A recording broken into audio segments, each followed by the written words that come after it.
Angin puting beliung rusak puluhan rumah.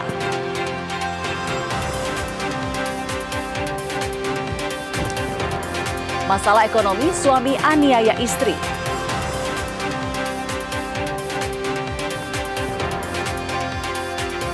Pemkot Surabaya kaji pembangunan flyover Taman Pelati.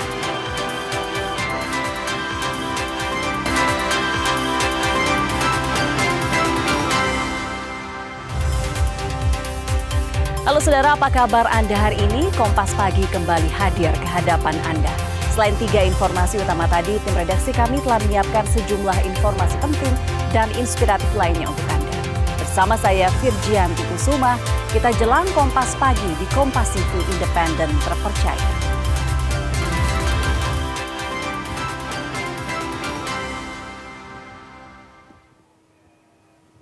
Kita awali berita pertama dari Sumeneb, Jawa Timur. Angin puting beliung disertai hujan deras menerjang permukiman warga di Kabupaten Sumeneb, Jawa Timur.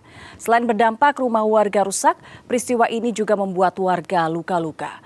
Warga terkena serpihan material rumah yang runtuh maupun beterbangan terbawa angin puting beliung. Inilah video amatir berisi rekaman dampak angin puting beliung menerjang halaman rumah warga di Desa Karduluk, Kecamatan Pragaan, Kabupaten Sumeneb, Jawa Timur. Menurut keterangan warga, sebelum angin puting beliung datang, sempat turun hujan deras disertai angin kencang. Terjangan angin puting beliung ini membuat sejumlah gedung, atap rumah rusak, pohon tumbang, bahkan ada sejumlah rumah warga yang roboh karena kuatnya terjangan puting beliung. Terjangan angin puting beliung ini juga membuat warga luka-luka karena terkena serpihan material rumah yang runtuh maupun yang berterbangan.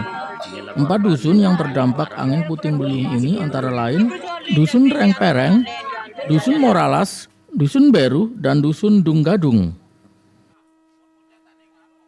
Tadinya itu angin dari timur daya terus ke atas. Saya kira di sini nggak kena, ternyata kena juga. Tuh. Banyak, semuanya kena. Kebanyakan kalau dusun Rengpereng, kalau kesininya ya kena semua. Petugas BPBD Kabupaten Sumeneb telah turun ke lokasi kejadian untuk melakukan evakuasi dan pendataan rumah warga yang mengalami kerusakan. Nurhalis, Kompas TV Sumeneb, Jawa Timur. Sementara itu di Lamongan, Jawa Timur, hujan deras disertai angin kencang menumbangkan sejumlah pohon. Akibatnya lalu lintas sempat macet hingga 2 km. Tiupan angin kencang juga ikut merusak sejumlah kios pedagang di kawasan Jalan Poros menuju Kecamatan Gelagah, Lamongan, Jawa Timur. Petugas BPBD langsung datang ke lokasi untuk mengevakuasi pohon-pohon yang tumbang di jalan. Petugas dibantu warga juga berupaya mengurai kepadatan arus lalu lintas. Tak ada korban jiwa dalam peristiwa ini. Supaya lancar jalannya gitu. Tadi jam berapa lagi, Pak? Sekitar jam 2. Kenapa, Pak? Kena angin, Mbak. Kena angin. Hujan tadi ya? Iya. Hujannya sudah lama, Pak? Hujannya nggak lama, cuma anginnya yang lebih kencang. Beralih ke berita selanjutnya, saudara, diduga berawal karena masalah ekonomi, seorang pria di Situbondo, Jawa Timur nekat menganiaya istrinya hingga terluka parah. Selain sang istri, seorang warga juga menjadi korban penganiayaan pelaku yang mendatangi sejumlah lokasi. Polisi berupaya membawa seorang pelaku penganiayaan istrinya sendiri di Desa Pesisir, Kecamatan Besuki, Situbondo, Jawa Timur. Massa yang berkumpul di sekitar lokasi mencoba untuk meluapkan amarah mereka setelah mengetahui tindakan pelaku.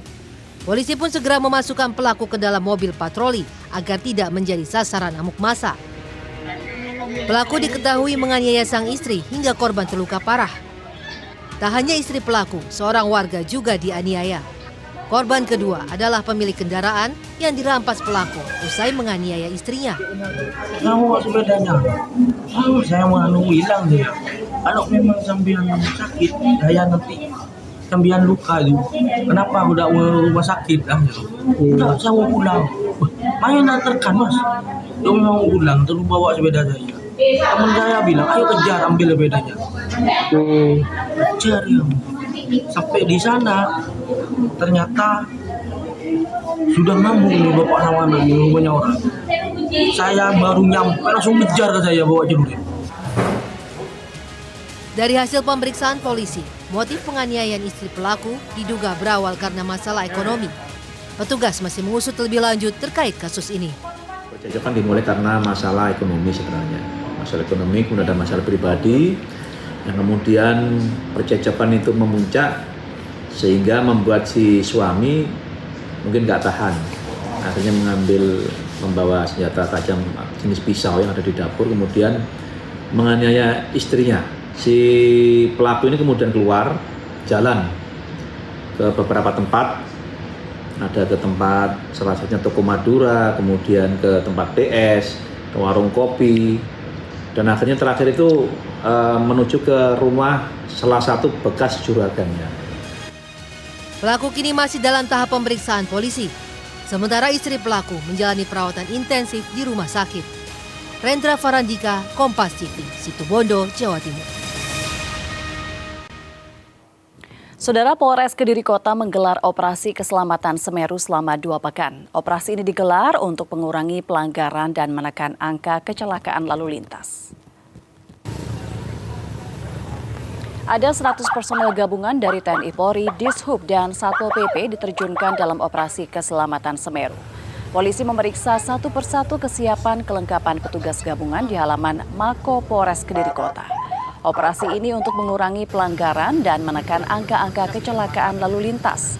Ada beberapa fokus dalam penindakan para pelanggar, mulai dari pengendara di bawah umur hingga pengemudi yang menggunakan ponsel saat mengendara. Petugas gabungan juga memaksimalkan penggunaan tilang elektronik atau ETLE dalam operasi keselamatan Semeru 2026. Perbandingan penindakan pelanggar telah ditetapkan dengan komposisi 40% melalui tilang elektronik dan 20% tilang manual. Kalau untuk fokusnya pelanggaran yang di fokus pelanggaran semua yang berpotensi pada angka keselamatan yang berpotensi menimbulkan laka lantas. Penindakan dilakukan menggunakan manual atau ETL juga? Kita maksimal dengan menggunakan ETL. Jadi proporsinya preemptifnya 40% dan preventifnya 40% dan penindakan 20%. Tak hanya operasi keselamatan, Polres Kediri Kota juga menggelar inspeksi keselamatan terencana ke sejumlah perusahaan otobus. Pemeriksaan ini dilakukan untuk menekan angka kecelakaan dan meningkatkan kedisiplinan lalu lintas. Petugas gabungan mulai dari Dinas Perhubungan dan Satlantas Polres Kediri Kota mendatangi kantor unit PO Gunung Harta di kawasan Tosaren, Kota Kediri. Kedatangan mereka untuk melakukan ramcek atau inspeksi keselamatan terencana terhadap sejumlah armada bus. Petugas melakukan pemeriksaan secara detail mulai dari kelengkapan izin trayek, kondisi teknis kendaraan hingga kesehatan pengemudi. Hasilnya, secara keseluruhan perusahaan otobus dinilai tertib administrasi dan dipastikan layak jalan. Kegiatan ini digelar untuk menjaga keselamatan pengguna jalan dan menekan angka kecelakaan lalu lintas. Petugas mencatat mulai dari Desember 2025 hingga saat ini ada 27 bus yang ditindak petugas karena melanggar lalu lintas. Pelanggaran yang dilakukan mulai dari menerobos lampu merah hingga ugal-ugalan di jalanan. Kita pengecekan operasi keselamatan. 1, keselamatan untuk pengguna jalan. 2, keselamatan untuk pengemudi ataupun armada kendaraan yang mengemudikan. Tujuannya untuk supaya tidak terjadi kecelakaan atau menekan angka kecelakaan. Sementara itu, salah satu pengelola perusahaan otobus mengapresiasi dengan kehadiran petugas lalu lintas. Hal ini bisa dijadikan untuk menjalin silaturahmi dan memotivasi dalam melakukan perbaikan administrasi. Kalau pengetesan ini memang perlu, supaya ada interaksi antara pihak dari kepolisian dan tentunya kami lebih waspada lagi dalam menyiapkan armada-armada kami, termasuk dari driver, termasuk dari mekanik dan lain sebagainya. Kegiatan pemeriksaan ini akan terus dilakukan secara berkala hingga 2 pekan ke depan. Petugas memberikan imbauan kepada seluruh pengemudi untuk selalu tertib dalam berlalu lintas. Ismail Hasan, Kompas TV Kediri, Jawa Timur. Pemkot Surabaya kaji pembangunan flyover Taman Pelangi. Nantikan informasi selengkapnya usai jeda berikut ini. Tetaplah bersama kami di Kompas Pagi.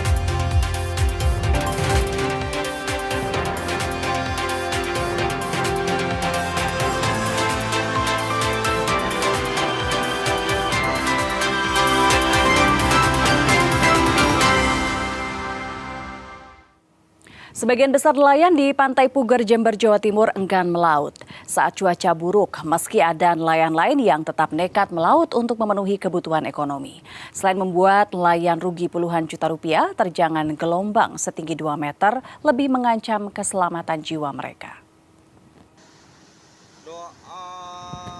Cuaca buruk seperti gelombang setinggi sekitar 2 meter lebih membuat perahu nelayan terhempas di pelawangan Pantai Pugar, Jember, Jawa Timur. Nelayan hanya pasrah dengan adanya gelombang tinggi. Menurut data Satpol Air Polres Jember mencatat ada 2 kecelakaan perahu di pelawangan Pantai Pugar, Jember akibat dihempas angin kencang disertai gelombang tinggi hingga 2 meter. Namun sejumlah nelayan tetap nekat melaut untuk memenuhi kebutuhan ekonomi meski terjadi cuaca buruk yang diperkirakan hingga 1 bulan ke depan.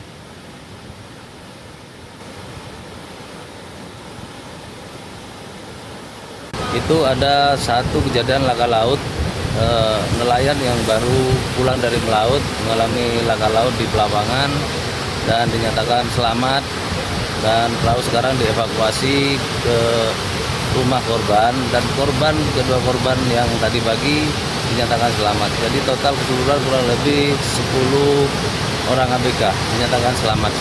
Gimana lagi Pak, kan udah lama nggak ke laut, jadi kebutuhannya kan, kebutuhan ekonomi kan kurang, tetap laut Pak. Walaupun ini resikonya besar. Iya, resikonya besar. Saudara, sempat naik di harga Rp72.000 per kilogram, cabai rawit di Kabupaten Madiun, Jawa Timur, Senin pagi kembali turun harga. Hal ini dampak menurunnya kualitas panen cabai rawit, dampak cuaca ekstrim di musim hujan. Sempat naik menyentuh harga Rp72.000 per kilogram pada akhir pekan lalu, harga cabai rawit di Kabupaten Madiun, Jawa Timur, Senin pagi turun di harga Rp66.000 per kilogram. Menurut pedagang Pasar Pagotan, pasokan cabai rawit saat ini berkurang. Penyebabnya adalah penurunan kualitas hasil panen cabai rawit dari petani saat musim hujan. Sebelumnya kemarin terendah sampai berapa? 36, 40-an gitu. Terus naik? Kemarin 72. Terus ini? Hari ini 66. Oh, ini sudah turun lagi, tapi masih cukup tinggi ya dibandingkan sebelumnya. Kalau cabai jenis lain ini gimana? Stabil. Berapa itu harganya? 28. Untuk merah apa? Tampar. Terus merah cabai keriting. Merah besar? Merah besar 25. Cabai jenis lain diantaranya merah besar dan keriting masih stabil. Cabai merah besar dijual Rp25.000 per kilogram sampai Rp26.000 per kilogram, sedangkan cabai merah keriting Rp25.000 per kilogram. Itu kalau cabai rawit ini kenapa ini naik lagi? Habis di lahan. Oh. Jakarta masuk. Oke, pengaruh cuaca atau gimana? Banyak yang busuk atau gimana? Iya lah ini, busuk-busuk itu.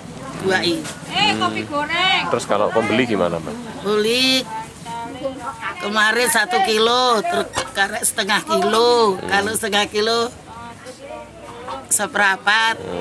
Turun ya? Turun.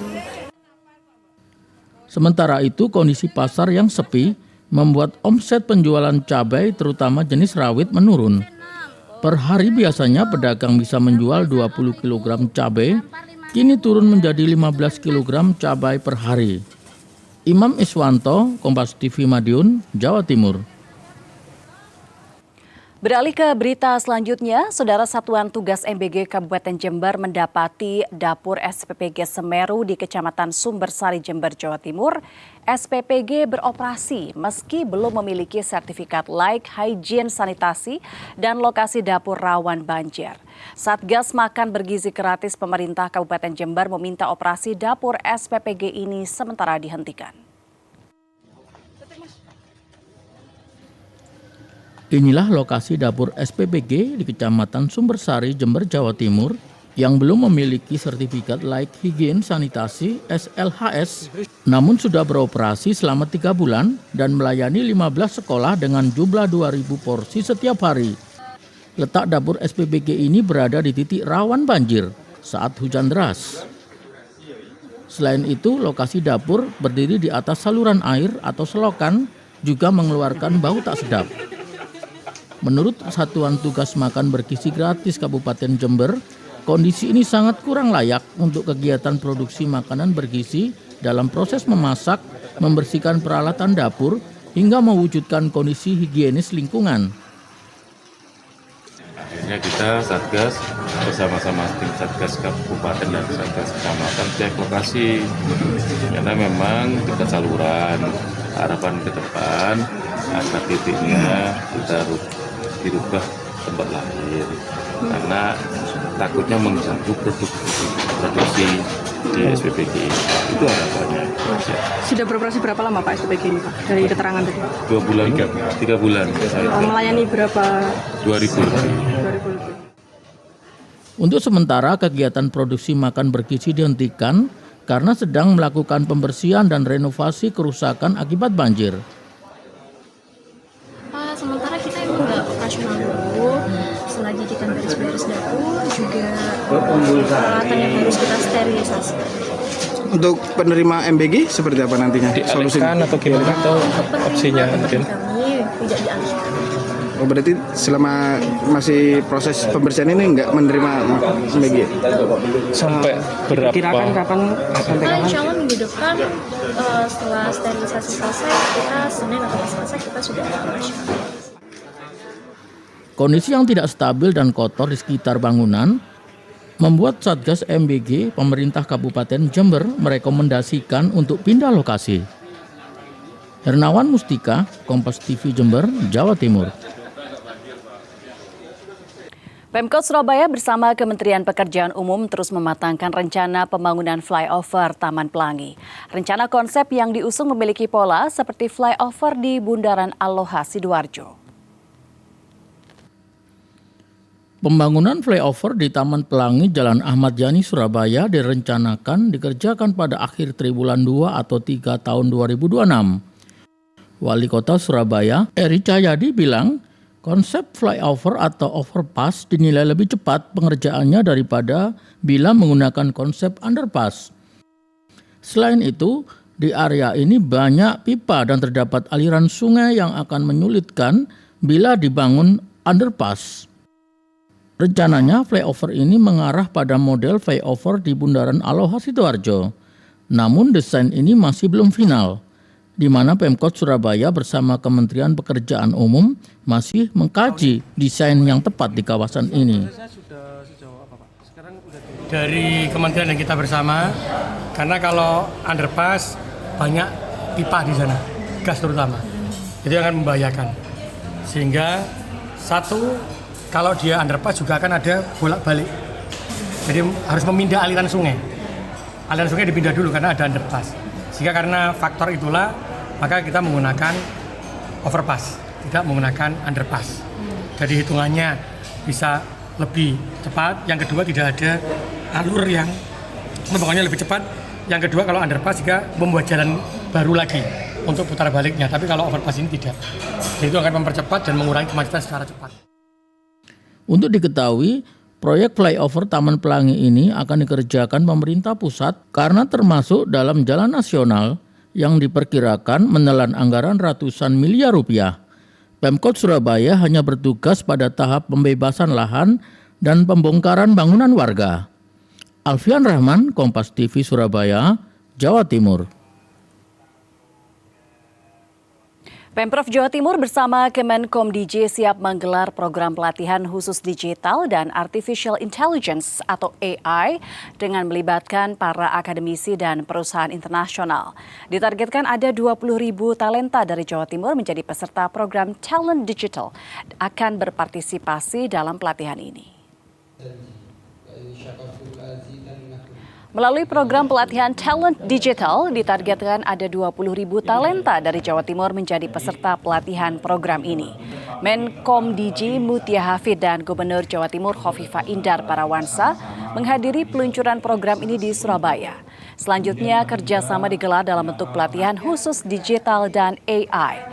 Kemenkom DG melibatkan akademisi dan perusahaan kelas dunia untuk melatih talent digital di Jawa Timur. Ditargetkan tahun ini ada 20.000 peserta pelatihan digital dan artificial intelligence AI dari Jawa Timur mengikuti pelatihan ini. Selanjutnya, hasil dari pelatihan serentak ini akan difokuskan pada bidang khusus seperti teknologi kesehatan maupun membantu digitalisasi program pemerintahan di Jawa Timur. Senang sekali target Ibu Gubernur luar biasa untuk tahun ini hampir 20.000 talenta digital. Jadi targetnya sangat optimis dan memang langsung terukur, sudah dihitung betul-betul, dan dengan target kurang lebih hampir 20.000 itu ya kita akan memulai bagaimana dengan cepat kita bekerja. Jadi tentu melibatkan kampus ya Bu ya, tentu melibatkan juga para akademisi dan tentu melibatkan juga perusahaan-perusahaan kelas dunia untuk melatih talenta-talenta digital di Masalah ekonomi suami aniaya istri. Nantikan informasi selengkapnya usai jeda berikut. Tetaplah bersama kami.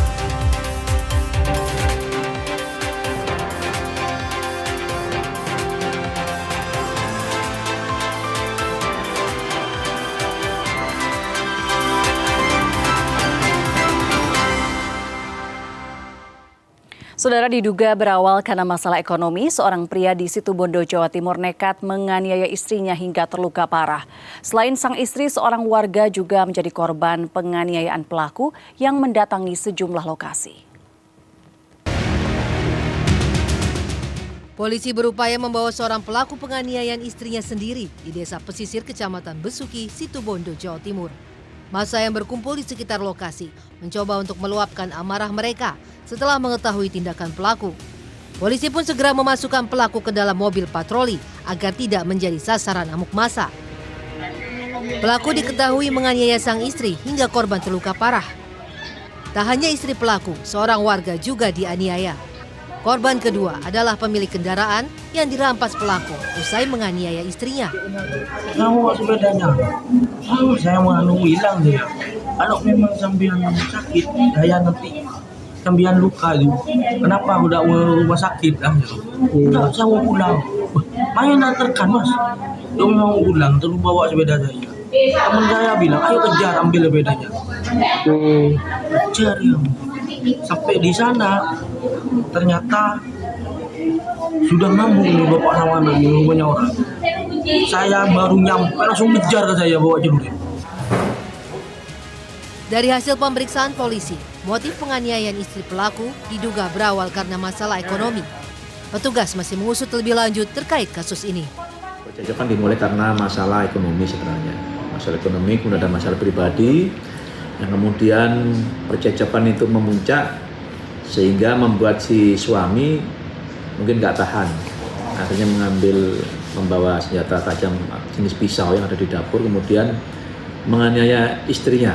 Si pelaku ini kemudian keluar jalan ke beberapa tempat, ada ke tempat salah satunya toko Madura, kemudian ke tempat PS, ke warung kopi, dan akhirnya terakhir itu menuju ke rumah salah satu bekas juragannya.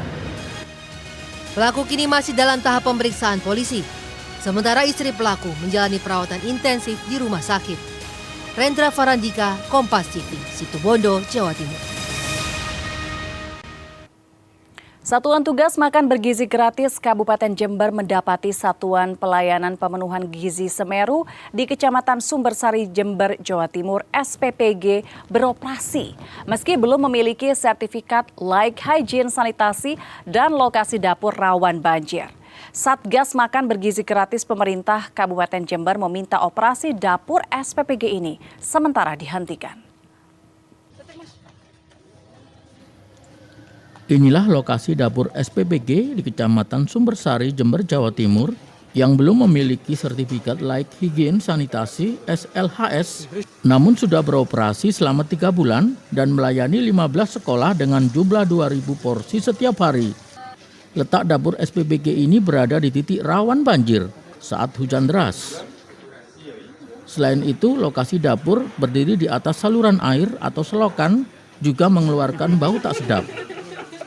Menurut Satuan Tugas Makan Bergizi Gratis Kabupaten Jember, kondisi ini sangat kurang layak untuk kegiatan produksi makanan bergizi dalam proses memasak, membersihkan peralatan dapur, hingga mewujudkan kondisi higienis lingkungan.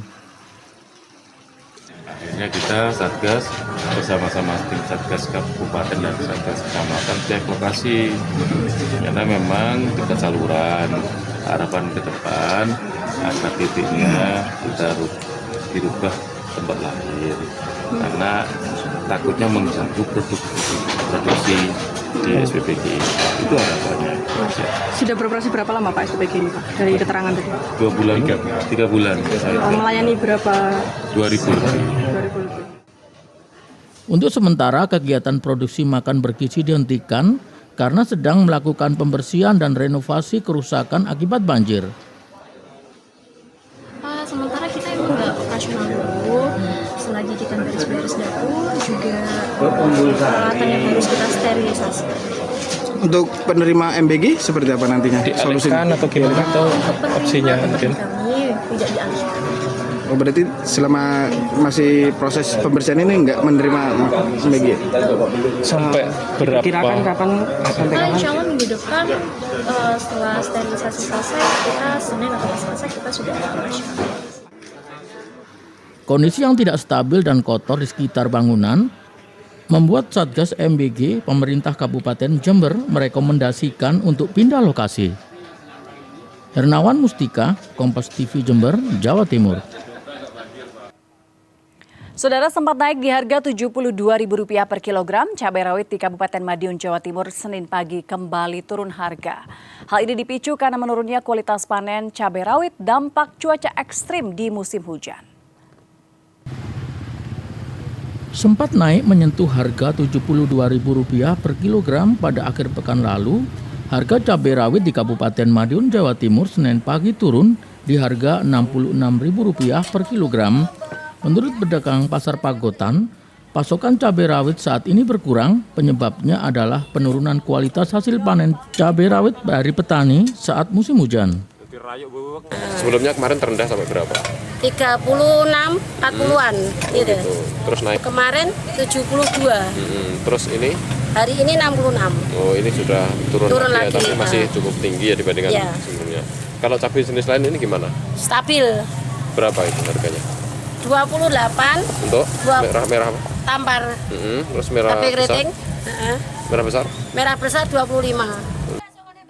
Cabai jenis lain diantaranya merah besar dan keriting masih stabil.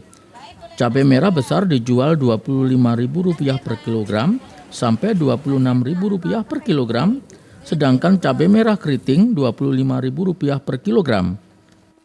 Itu kalau cabai rawit ini kenapa ini naik lagi?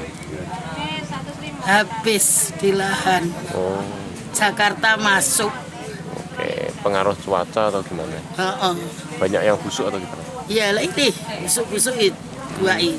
Kopi goreng. Terus kalau pembeli gimana, Mbak? Beli kemarin 1 kilo, terus karet setengah kilo. Kalau setengah kilo seperempat.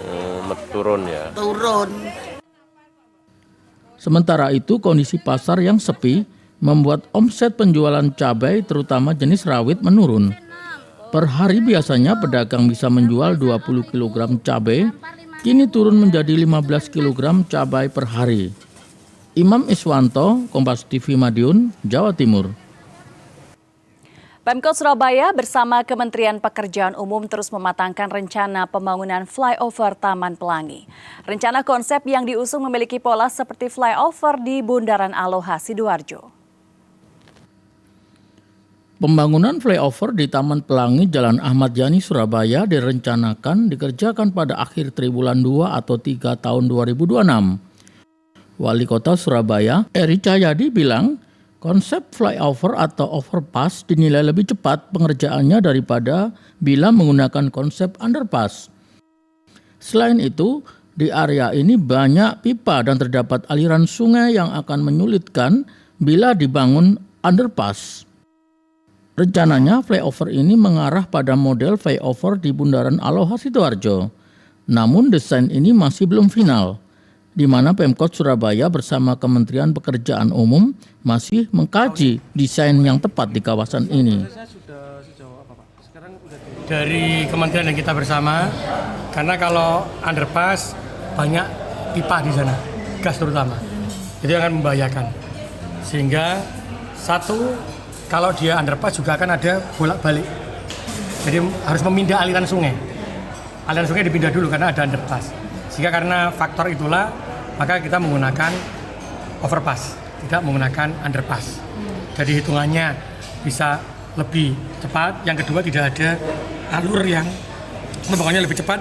Yang kedua, kalau underpass juga membuat jalan baru lagi untuk putar baliknya. Tapi kalau overpass ini tidak.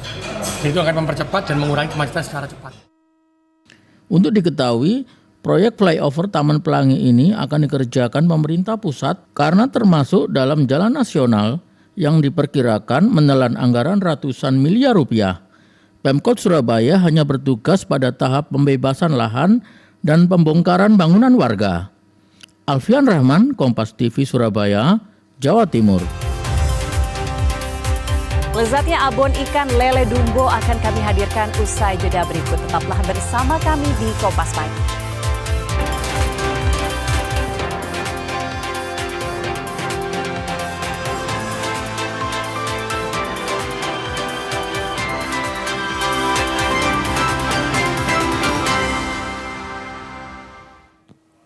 Saudara, daging ikan lele di tangan seorang ibu rumah tangga di kota Surabaya bisa diolah menjadi abon yang biasanya dibuat dari daging sapi.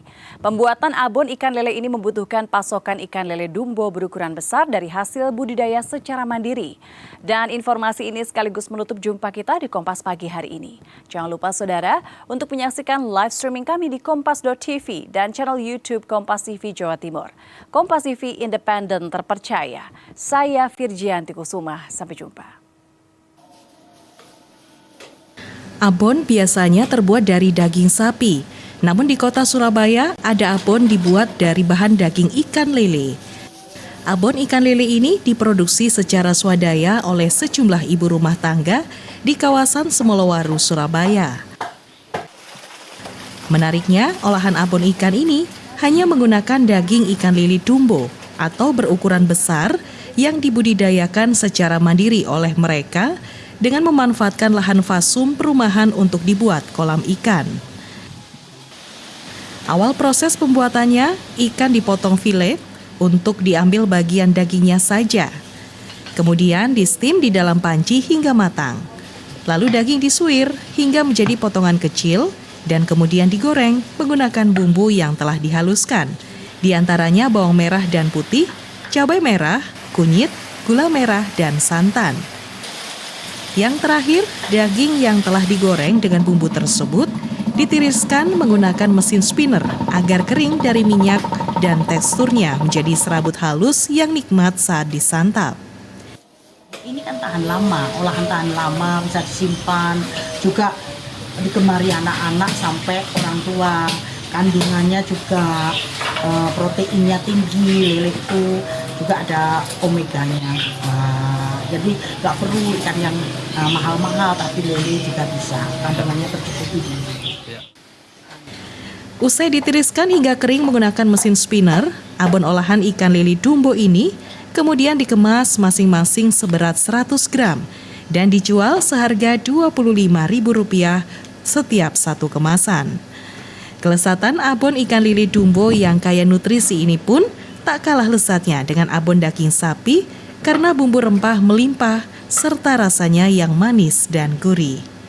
Tim Liputan, Kompas TV Surabaya, Jawa Timur.